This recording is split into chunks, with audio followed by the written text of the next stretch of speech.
আমরা আল্লাহর কাছে শুকরিয়া জানাচ্ছি যে আল্লাহ তাআলা জনগণের সামনে যারা ভোট ডাকাত তাদেরকে উন্মোচন করতে আমরা সক্ষম হয়েছি। বাংলাদেশে ওরা শুধু ভোট চুরি করে নাই, ডাকাতি করেছে। আমাদের সুস্পষ্ট অনেকগুলো দাবি রয়েছে।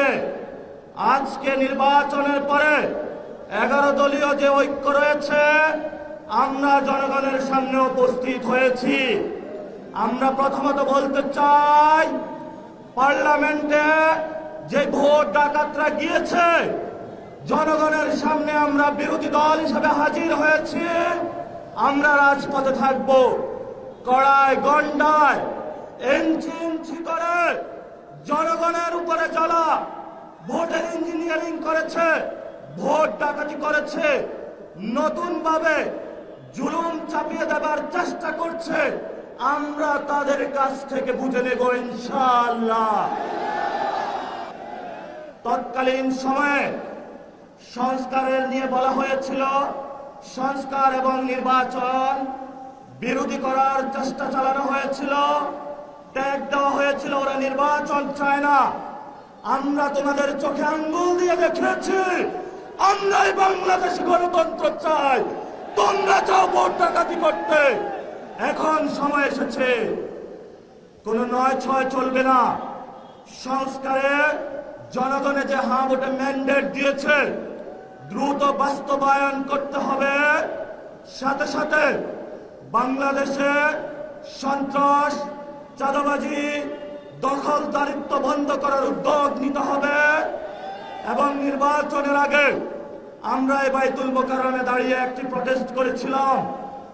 ভোট ডাকাতির জন্য আমাদের জামাত ইসলামের এক ভাইকে খুন করা হয়েছিল। আমরা বলেছিলাম, আমরা আবার আসব, দ্বিগুণ হয়ে আসব।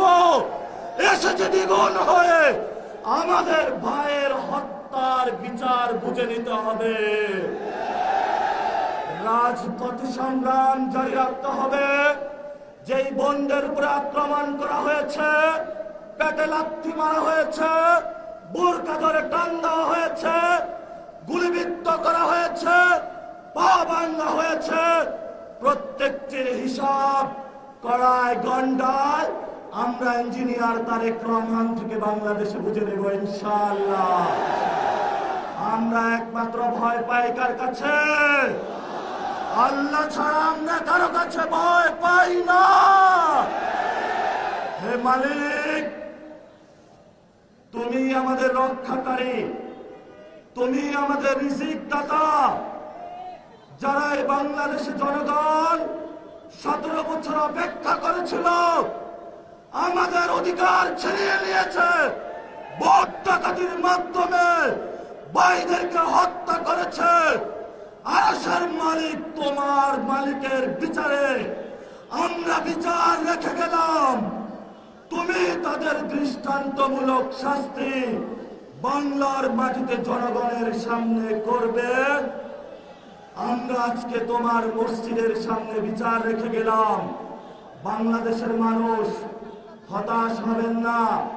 লা তাহজান, ইন্নাল্লাহা মা'ানা।